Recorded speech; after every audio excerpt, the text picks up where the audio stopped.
Voting का दौर लगातार जारी है। महाराष्ट्र के विधानसभा चुनाव में एक तरफा बढ़त बना ली है एनडीए गठबंधन ने, जहां इंडी गठबंधन बड़ी बड़ी बातें कर रहा था, बड़े बड़े दावे किए जा रहे थे। उन दावों की पोल खुलती हुई शुरुआती रुझानों में नजर आ रही है, हालांकि परिणाम आना बाकी है। लगातार चर्चा करने के लिए मेरे साथ स्टूडियो में मौजूद है सुमित श्रीमाल जी, बीजेपी प्रवक्ता, और कांग्रेस प्रवक्ता भीमराज जी जाखड़ मेरे साथ में स्टूडियो में। भीमराज जी, आपका बहुत बहुत स्वागत है। भीमराज जी, जिस प्रकार से चुनाव परिणाम सामने आ रहे हैं, चुनाव परिणामों में इंडी गठबंधन पिछड़ता हुआ नजर आ रहा है, शतक के लिए भी संघर्ष करता हुआ इंडी गठबंधन नजर आ रहा है। फिलहाल 77-78 सीटों पर सिमटा हुआ नजर आ रहा है। तमाम दल मिला लिया जाए तो लगभग ये मान के चलो कि 80 सीटें भी नहीं मिल पा रही है। 288 सीटों की विधानसभा में 200 के आसपास एनडीए गठबंधन पहुंच रहा है। ये एनडीए गठबंधन नहीं है, इंडिया गठबंधन है, एक बात। दूसरा ये है, आपस से करो 83 आपका बता रहा चल रही, और अभी भी 2 या 3 राउंड की काउंटिंग हुई है। काउंटिंग पूरी होने दीजिए। ये रिजल्ट आपको, जो रुझान है, ये रिजल्ट में बदलता हुआ दिख रहा है। ये अभी आप महाराष्ट्र का दिखा रहे हो, झारखंड का भी देख लीजिए। झारखंड में इंडिया गठबंधन आगे बढ़ता हुआ नजर आ रहा है। और दूसरी बात, राजस्थान का उपचुनाव है, वहां भी कांग्रेस को मैं आपको आज कह रहा हूं, अभी 2 घंटे बाद, अभी तो 10 बजे हैं, 12 बजे देख लीजिए, इसमें से कम 5 से 6 सीटें कांग्रेस जीत के आ रही है इसके अंदर। बिल्कुल सुमित जी, जिस प्रकार का रुझान सामने आ रहा है, शुरुआती रुझान में जिस प्रकार से लगातार एनडीए गठबंधन बढ़त बनाए हुए है, झारखंड की बात करें तो वहां संघर्ष नजर आ रहा है। झारखंड में इंडी गठबंधन और एनडीए गठबंधन दोनों के बीच में काफी संघर्ष देखा जा रहा है। सबसे पहले तो मैं इनका धन्यवाद करना चाहूंगा कि आज ईवीएम पर इन्होंने आरोप नहीं लगाया कांग्रेस ने, वरना लगातार जब भी कांग्रेस लगातार वैसे हारती आ रही है, और जब हारती है जब ईवीएम पे आरोप लगाती रहती है। सबसे पहले तो ये अच्छी बात है कि अब ये समझ गए कि हर बार ईवीएम पर आरोप लगाना भी ठीक नहीं है।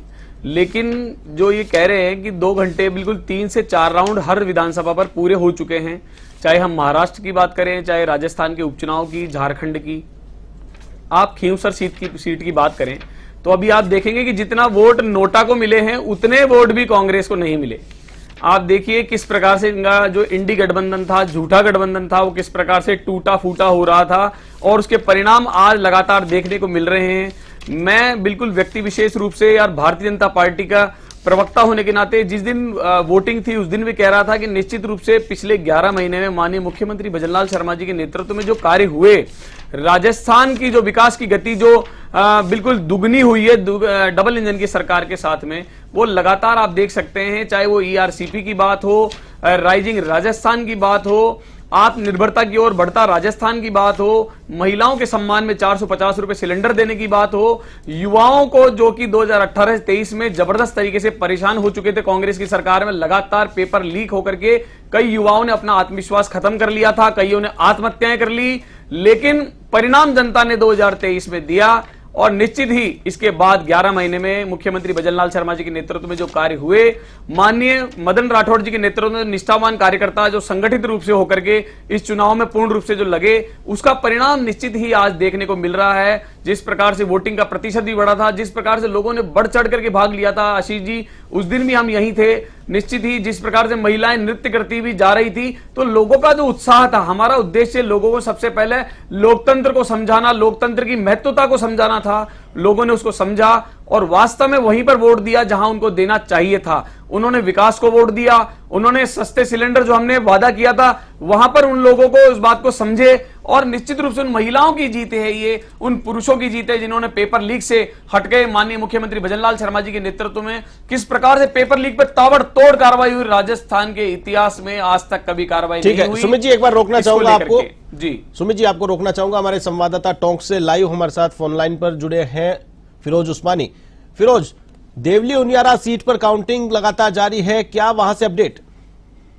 जी बिल्कुल बताना चाहूंगा कि यहाँ से बिल्कुल अपडेट मिल रहा है कि बीजेपी यहाँ से आगे चले रही है। अभी तक 3 राउंड हो चुके हैं और तीनों राउंडों में बीजेपी के राजेंद्र गुर्जर अब तक आगे चल रहे हैं। तीसरे राउंड में बीजेपी को 13,140 वोट से आगे हैं। वहीं बीजेपी को कुल 19,495 वोट मिले हैं, और नरेश जो मीणा है निर्दलीय उम्मीदवार, वो दूसरे नंबर पे, उनको 6,355 वोट मिल चुके हैं। वहीं कांग्रेस के केसी मीणा को 5,395 वोट मिले हैं। कहीं ना कहीं कांग्रेस पिछड़ती हुई नजर आ रही है। ये शुरू के जो रुझान है, जो अब तक 3 राउंड हो चुके हैं, उसके अंदर भी बिल्कुल फिरोज, यहां पर देखा जाए तो सचिन पायलट की प्रतिष्ठा दांव पर थी, हरीश मीणा की प्रतिष्ठा दांव पर थी। पूरे दमखम के साथ में देवली उनियारा सीट पर कांग्रेस दावा कर रही थी कि ये उनकी सीट है और ये उन्हीं की झोली में जाएगी। लेकिन यहां शुरुआती रुझान अगर देखे जाए, 3 राउंड की काउंटिंग का अपडेट आपने बताया, तीनों राउंड में कांग्रेस तीसरे नंबर पर, क्या वजह? जी बिल्कुल बताना चाहूंगा कि ये कहीं ना कहीं टिकट को लेकर जो वो कसाकसी चल रही थी कि ये उसी के परिणाम है। क्योंकि अब जो पीएचडी मंत्री जो कन्हैया लाल चौधरी है, उनकी भी प्रतिष्ठा दांव पर थी। तो कहीं ना कहीं कोई अपनी जो गृह जिला है वो बचाने में कहीं ना कहीं कामयाब होते नजर आ रहे हैं। वहीं पायलट और सांसद जो मीणा है कांग्रेस के, उनकी प्रतिष्ठा दांव पर लगी हुई थी। बिल्कुल सही कह रहे हैं आप। लेकिन वो कहीं ना कहीं वो खत्म होती जा रही है, क्योंकि अभी तक शुरुआती रुझान में कांग्रेस के जो केसी मीणा है वो पिछड़ते हुए नजर आ रहे हैं। वहीं जो निर्दलीय उम्मीदवार हैं नरेश मीणा, कहीं ना कहीं वो टिकट की मांग कर रहे थे कांग्रेस से, तो उनको टिकट नहीं दिया था। इसकी वजह से वो निर्दलीय खड़े हुए थे। तो दूसरे नंबर पर अभी फिलहाल वो चल रहे हैं। जी बिल्कुल, नरेश मीणा जिस प्रकार से नमो नारायण मीणा से मुलाकात करके आए थे, एक वीडियो वायरल हुआ था, उस वीडियो में कहा गया था कि उनका भाई नहीं चाहता है, नहीं तो उनको टिकट मिलता। ऐसे में क्या नमो नारायण मीणा की जो फॉलोइंग है वो कांग्रेस के साथ नहीं गई? जी बिल्कुल बताना चाहूंगा कि ये कहीं ना कहीं ये टिकट बंटवारे को लेकर ही जब से ही ये कसाकसी चल रही थी, तो कहीं ना कहीं नाराज था एक तबका, जो मीणा समाज का तबका है, वो कहीं ना कहीं इसको लेकर बढ़ गया था। नरेश मीणा के खड़े हो जाने पर ये कहीं ना कहीं 2 दलों में बढ़ चुके थे। उसका नतीजा यह है कि कांग्रेस की केसी मीणा जो है वो अभी शुरुआती रुझान में कहीं ना कहीं पिछड़ते हुए नजर आ रहे हैं। जी चलिए, तमाम जानकारी के लिए बहुत बहुत शुक्रिया। तो ये थे हमारे टोंक से जिला संवाददाता फिरोज उस्मानी, जिन्होंने बताया कि कांग्रेस तीसरे नंबर पर है। भीमराज जी, कांग्रेस देवली उनियारा सीट को काफी कॉन्फिडेंस के साथ में दावा कर रही थी और कांग्रेस की ही सीट थी, उपचुनाव हुआ, वहां पर वहां के विधायक सांसद बन गए। ऐसे में क्या वाकई में बड़ी चूक हुई है नरेश मीणा को नजरअंदाज करने पर? देखिए, अभी आशीष जी 3 राउंड ही पूरे हैं, 18 राउंड है, 15 राउंड बाकी हैं। 15 राउंड का रिजल्ट आने दीजिए, फिर आप देखिए। और लेकिन नरेश मीणा जिस प्रकार का ट्रेंड कर रहे हैं, कांग्रेस बीजेपी की लड़ाई होती है वो देखते, लेकिन नरेश मीणा जिस प्रकार से ट्रेंड कर रहे हैं, नरेश मीणा का जो वर्चस्व नजर आया 3 राउंड में, ऐसा अगर ट्रेंड रहता है तो कई बड़ी चूक नरेश मीणा को अंडर एस्टिमेट करने की कांग्रेस की। मैं आपको बता देता हूँ, नरेश मीणा का जो आप कह रहे हैं ऐसा कुछ नहीं है। नरेश मीणा का कोई ठीक है, पर्टिकुलर जो जिस एरिया की स्टार्टिंग में खुलनी थी उस एरिया पे नरेश की कोई कैंपेनिंग हुई या वोटिंग होगी वो होगा, और बाकी नरेश का ऐसा कुछ नहीं है। नरेश का होता, नरेश कभी छपड़ा चुनाव लड़ता है, कभी यहाँ लड़ता है, कोई ये ग्राउंड का नेता थोड़ी है, एक जगह रहता तो मानते ये हैं। और नरेश इतना बड़ा लीडर होता तो नरेश फिर चुनाव उसको पिछले चुनाव में जीत जाना चाहिए था। कहा छबड़ा से जीत रहा है, कभी यहाँ से जीत रहा है, ऐसा था ही नहीं। और मेरे मित्र ईवीएम का जिक्र कर रहे थे, बोले ईवीएम पर आरोप नहीं लगाएं। ईवीएम 2 कंपनियां बनाती है, एक तो बेल बनाती है और ECIL बनाती है।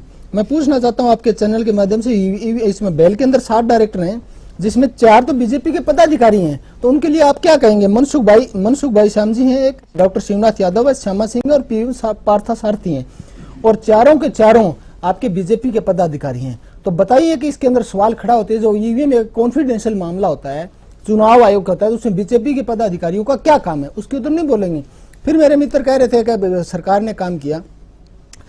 11 महीने पहले आपकी सरकार आई, आपकी सरकार ने बाजरे खरीद का वादा किया था, अभी 10 दिन पहले मना किया, हम तो बाजरा नहीं खरीदे थे। आपकी सरकार ने वादा किया था, घोषणा पत्र में कहा था कि हम 2800 रुपए गेहूं खरीदे, वो 2400 रुपए से ऊपर नहीं बिकी, उसके बारे में आपकी सरकार कुछ नहीं कर रही है। दूसरा मैं पूछना चाहता हूं, बिजली के अंदर आपकी सरकार तो बिजली बेचने की तैयारी के अंदर कर रही है, और रोडवेज के अंदर भी आप कर रहे हो, रोडवेज के अंदर हम तो काउंटर हैं, बुकिंग काउंटर, वो भी ठेके पे देने जा रहे हैं। तो आखिर आप किधर लेके जा रहे हैं? फिर आप पहले आपने बोला Mahatma Gandhi English medium school है उसको हम बंद करेंगे, फिर बोले 249 कॉलेज है उनको बंद करेंगे। कर क्या रहे हो भाई? इंदिरा गांधी नहर का रिनोवेशन था, तो 10 जिलों को पानी पिलाती है और 2 करोड़ की आबादी को पानी पिलाती है, उसका रिनोवेशन आपने आते ही रोक दिया। पिछले 5 साल में कभी रुका नहीं। आखिर करना क्या चाहते हैं आप? डीएपी के आज के दिन मारामारी देखो आप क्या हाल हो रखे हैं। और मेरे मित्र कह रहे थे अपराध में, मैं मित्र को आंकड़े बता देता हूं, का 8% महिलाओं के अपराध में वृद्धि हुई है, आदिवासियों के 35% हुई और मर्डर के मामलों में 23% वृद्धि हुई है। आंकड़े आप उठा के देखो, पता चलेगा। और गैंगस्टर कैसे खुली जेलों में बैठ के सरेआम फोन करके रंगदारियां मांग रहे हैं, उसका आप हवाला नहीं दे रहे हैं। और कैसे किसानों की हालत का तो इसके कहना ही क्या है। जो आपने इसका धान की आपने पढ़ा ही नहीं होगा का धान का अंतर्राष्ट्रीय मार्केट रेट बढ़ गया, फिर भी धान की आपने रेट नहीं बढ़ाई, किसान सड़कों पे लिए बैठे रहे। उसके लिए आपका कोई आइडिया नहीं है, कोई विंग नहीं है, कोई आपका विजन नहीं है। और नरेगा के 89 लाख मजदूरों को हटाया, मैं दोबारा जोर दे के कह रहा हूँ, 89 लाख नरेगा मजदूरों उठाया। उस पर सरकार के न तो यहाँ से कोई जवाब है न ऊपर से कोई जवाब। वो तो गरीब मजदूर थे। नरेगा तो केंद्र की सूची का विषय, उस पर तो आप कुछ बोलोगे नहीं। और कह रहे थे हम पेट्रोल डीजल सस्ता करें, हरियाणा पंजाब के बराबर क्या रहा उसका, उस पर आपका टाइम फीस होगी। तो सरकार 11 महीने के अंदर कहीं नजर नहीं आ रही। इसलिए सरकार नहीं, हमें तो सर्कस नजर आ रहे थे। यहाँ 2 मुख्यमंत्री, एक तो मुख्यमंत्री और एक मिनी मुख्यमंत्री नजर आ रहे हैं। लाल फीता सावी आवी है। सुमित जी, लगातार आरोप लगाए जा रहे हैं, लगातार आरोपों की झड़ी लगा दी गई है।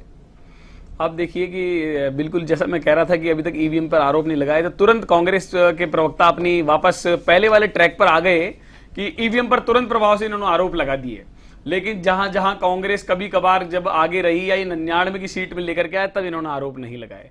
दूसरी बात ये कह रहे हैं कि हरियाणा पेट्रोल डीजल की, तो हरियाणा में हम जो चुनाव लड़े और जीते, और राजस्थान में जो पिछले 11 महीने में माननीय मुख्यमंत्री भजनलाल शर्मा जी ने जो विकास के कार्य करके दिए हैं, चाहे, लेकिन अब आप जो बातें कर रहे हो बिजली की, नरेगा की, गेहूं की, सारी बातें ठीक है। अगर आप वास्तव में अगर आप सच्चे होते, आपकी बातें सत्य होती, तो आज ये परिणाम देखने को नहीं मिलते। राजस्थान में जो 7 सीटों पर आज उपचुनाव हो रहे हैं, खींवसर की बात करें तो नोटा जितने वोट कांग्रेस के प्रत्याशी को नहीं मिल रहे। टोंक देवली उनियारा की बात करें तो यहां पर आपके ही बागी नेता नरेश मीणा से भी कांग्रेस पीछे चल रही है। आप कह रहे हैं 18 राउंड की बात, मैं तो कह रहा हूं 18 राउंड की शाम की बात शाम को की जाएगी, दिन की बात दिन को की जाएगी, लेकिन 3 राउंड की बात तो कर लीजिए। हम वर्तमान की बात तो स्वीकार नहीं कर रहे और भविष्य की बातें कर रहे हैं। यही तो कांग्रेस का अस्तित्व रहा है।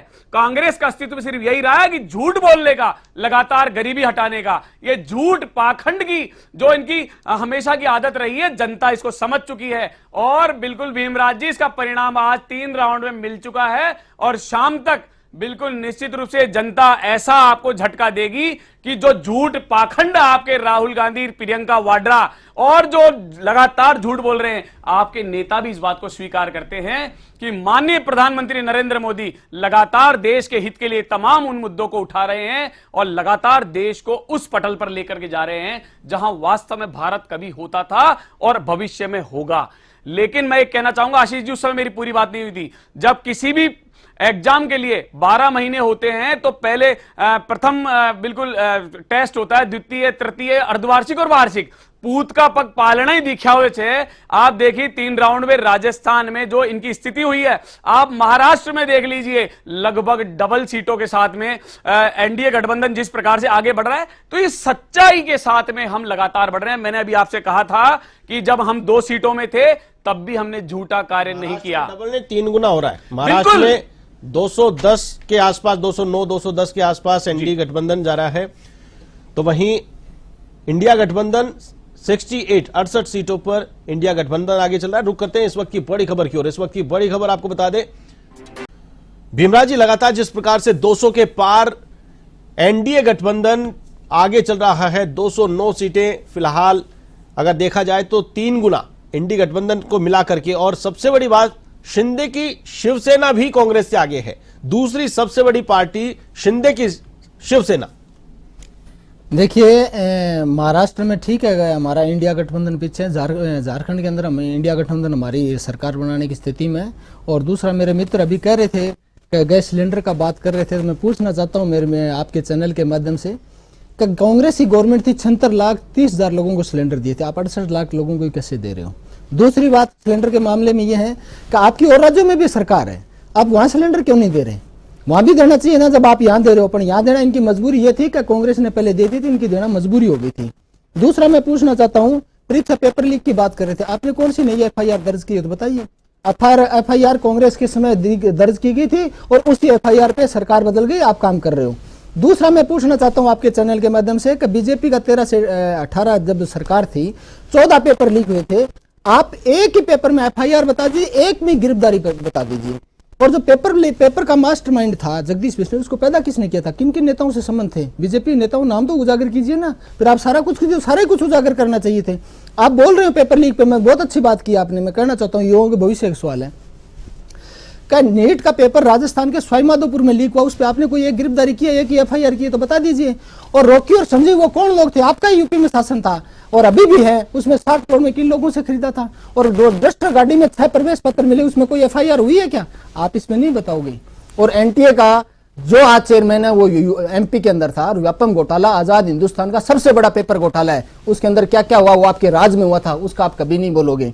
दूसरा, मेरे मित्र कह रहे थे राहुल गांधी जी के लिए कह रहे थे, मैं पूछना चाहता हूं कि राहुल गांधी की डिग्रियां चेक कर लीजिए, नरेंद्र मोदी की चाहिए। राहुल गांधी की ओरिजिनल डिग्री है, सोने से बनी डिग्री है, नरेंद्र मोदी की तरह फर्जी डिग्रियां नहीं है, और कभी नाली से गैस नहीं बनाते हैं, वो पढ़े लिखे हैं, और नरेंद्र मोदी अनपढ़ आदमी है। और राहुल गांधी की डिग्रियां ओरिजिनल यूनिवर्सिटी भी चेक कर लीजिए, और तभी देश की यूनिवर्सिटियां जो शिक्षा होती है विकास की पहली सीढ़ी है, वो राहुल गांधी को कॉलेज में लेक्चर और यूनिवर्सिटी में लेक्चरशिप के लिए, नरेंद्र मोदी का कोई एक लेक्चर यूनिवर्सिटी के अंदर दिया हो कोई पर्टिकुलर सब्जेक्ट में तो बता दीजिए। दूसरा, बकारे विकास किया, बैंकिंग सेक्टर, ग्रामीण बैंकिंग सेक्टर, आपकी सरकार कह रही है 35% बैंकिंग सेक्टर हटाएंगे, तो आप कह रहे हो कौन सा विकास करना चाह रहे हो आप लोग।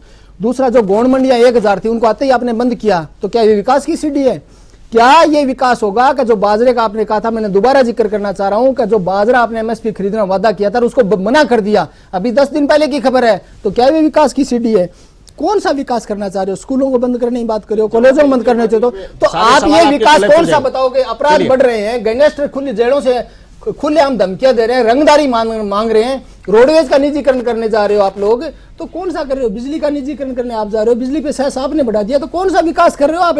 किसानों का 1200 क्यूसेक पानी आपने आते ही आपने घटा दिया, तो हम पूछना चाहते हैं कि कौन सा विकास आपकी परिभाषा में आता है, कि क्या हिंदू मुस्लिम करना ही एक विकास आपका। देखिए सुमित जी, आशीष जी, आपका प्रश्न इनका महाराष्ट्र पे था कि 210 सीटों पर NDA गठबंधन और एकनाथ शिंदे जी से पीछे कांग्रेस चल रही है, और फिर ये तुरंत उसका जवाब नहीं दिया और ये झारखंड और राजस्थान पे आ गए। लेकिन राजस्थान पे भी बिल्कुल आ गए, लेकिन मैं बिल्कुल सबसे पहले निवेदन करना चाहूँगा, संपूर्ण राष्ट्र हमारा है, ये भारत राष्ट्र हमारा है।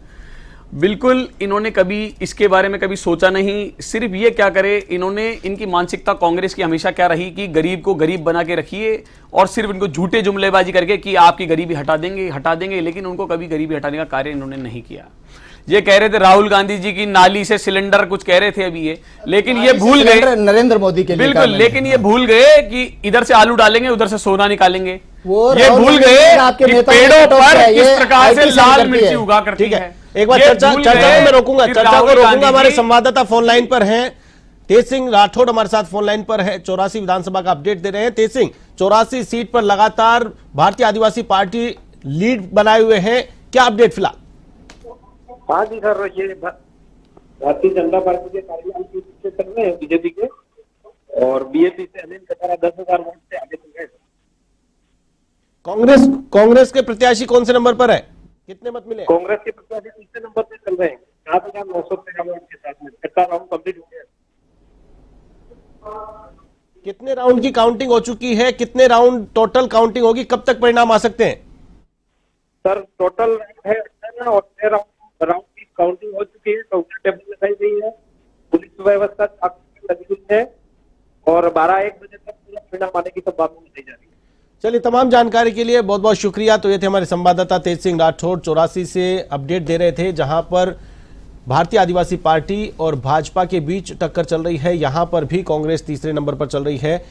चर्चा का दौर लगातार जारी रखेंगे। सुमित जी, तो जिस प्रकार से बोल रहे थे, तो ये भूल गए, इधर से आलू इधर से सोना, सीने में पीछे छुरा घोपा जाता है, आगे से निकल जाता है। तो ये इस प्रकार की जो बचकाइनी हरकतें, बच्चों जैसी बुद्धि, और देश की जनता बिल्कुल लगातार समझ चुकी है। देखिए, नरेंद्र मोदी जी तो आज ये लोकतांत्रिक देश है, देश के माननीय प्रधानमंत्री जी हैं, और लगातार तीसरी बार बन रहे हैं। भीमराज जी, आप भूल गए कि वो देश के हमारे सम्माननीय प्रधानमंत्री हैं। लगातार कांटे की टक्कर चल रही है झारखंड में, और तो वहीं देखा जाए महाराष्ट्र में एक तरफा मुकाबला यहां पर नजर आ रहा है। एनडीए लगातार बहुमत से भी काफी आगे अपनी पकड़ बनाए हुए हैं, आगे उनके प्रत्याशी चल रहे हैं 215, 200 के पार इस बार महाराष्ट्र का चुनाव परिणाम। तो वहीं राजस्थान की बात करें तो 4 सीटों पर बीजेपी आगे है, और बड़ी बात यह कि लगभग 3 और 4 सीटों पर कांग्रेस तीसरे स्थान पर है। भीमराज जी, ये बड़ा एक चैलेंज कांग्रेस के सामने।